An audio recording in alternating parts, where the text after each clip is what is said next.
بقصة معاصرة، بقصة أرسلت بها أخت فاضلة إلى بريد الأهرام، إلى بريد يوم الجمعة في جريدة الأهرام. وباختصار شديد تحكي هذه الأخت الفاضلة قصتها بأنها كانت هي وزوجها كانت تعمل عندهم خادمة، وكانت هذه البنت الصغيرة بنت 10 سنوات أو أقل تخدمهم خدمة متفانية، وكانت أمينة وكانت نظيفة على حد قول هذه السيدة الكريمة، وكانت تخدمها وزوجها وتخدم ولدها وابنتها فقط خدمة متفانية، ولكنهم كانوا يعذبونها. وتقول بأن زوجها كان يصعقها بالسلك الكهربائي ويضربها إذا تأخرت في نداء وإذا قصرت في عمل، مع أنها تستيقظ في الصباح الباكر تعد الإفطار وتغسل الأطباق وتنظف المطبخ وتذهب بالأولاد بالولد والبنت إلى المدارس إلى غير ذلك، ومع ذلك يعذبونها ويضربونها ويصعقونها بالكهرباء ويقدمون لها مع ذلك ما تبقى عندهم من طعام ومن شراب إلى آخر ذلك من ذل ومهانة. الشاهد باختصار شديد هذه البنت لابن رجل فلاح مزارع بسيط فقير، في مقابل أنه يأخذ من هذا البيت 20 جنيها فقط كل شهر لهذه البنت، هكذا تقول السيدة. المهم باختصار شديد طردوا هذه البنت بعد هذا العذاب الشديد لأنها فقدت بصرها من كثرة الضرب وكثرة الإهانة والتعذيب والعمل. فقدت البنت بصرها، فلما خرجت البنت لم يبحثوا عنها لأنها لم تعد صالحة نافعة لهذا البيت. الشاهد باختصار تقول تخرج ولدها من الجامعة ثم تزوج زميلة له فتاة رائعة الجمال ورزقه الله منها طفلا.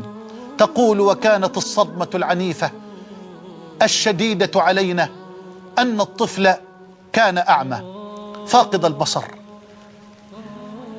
فتحول البيت إلى حزن وكآبة وفقدنا السعادة ولم نعد نعرف للسعادة طعما. تقول وبعد أيام وبعد شهور فقدنا الأمل في أن يعود البصر إلى هذا الطفل الجميل، ولكننا صممنا على أن تحمل من جديد زوجة ابني، وذهبنا إلى الأطباء وطمأنونا وبشرونا بأنه محال أن يأتي مولود آخر أعمى البصر، لأنه لا توجد قرابة بين الرجل وبين الزوجة، بين الزوج وزوجه. تقول ونحن دفعنا البنت إلى أن تحمل إلى آخره، وحملت في بنت ووضعت بنتا جميلة. تقول وضعنا أيدينا جميعا على قلوبنا حتى طمأننا الطبيب بأن البنت سليمة وتبصر بفضل الله جل وعلا.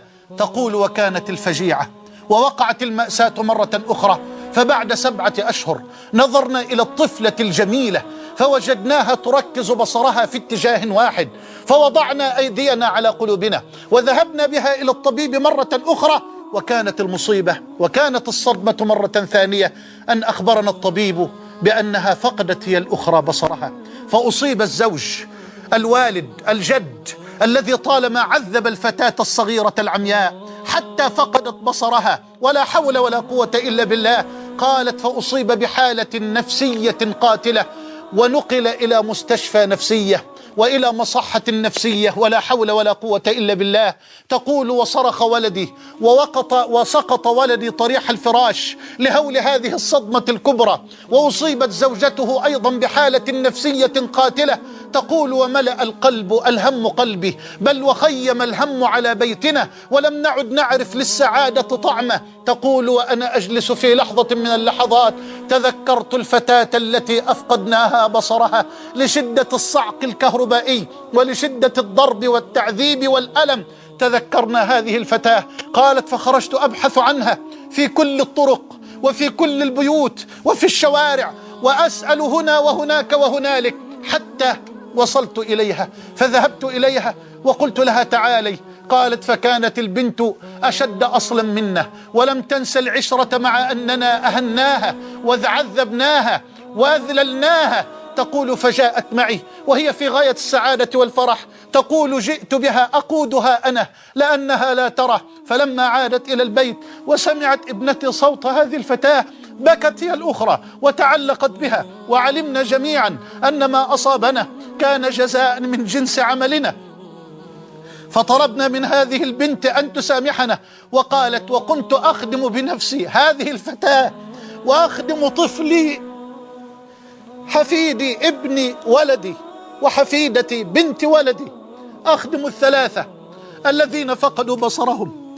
فيا أيها الظالمون انتبهوا، فإن الظلم ظلمات يوم القيامة، وستجنون ثمرة ظلمكم في الدنيا قبل الآخرة. ولا تغتروا بإمهال الله لكم ولا بستر الله عليكم. لا ترفع يدك على مسلم، لا تضرب مسلما بظلم وبغير حق، ولا تأخذ حقه من مال، ولا تنتهك عرضه ولا شرفه، ولا تهنه ولا تسفه. إن الظلم ظلمات يوم القيامة. يا عبادي إني حرمت الظلم على نفسي وجعلته بينكم محرما فلا تظالموا. سامحوني، وأسأل الله جل وعلا أن يجنبني وإياكم الظلم، وأن يرزقني وإياكم العدل، وأن يحفظني وإياكم بحفظه، وأن يسترنا وإياكم بستره.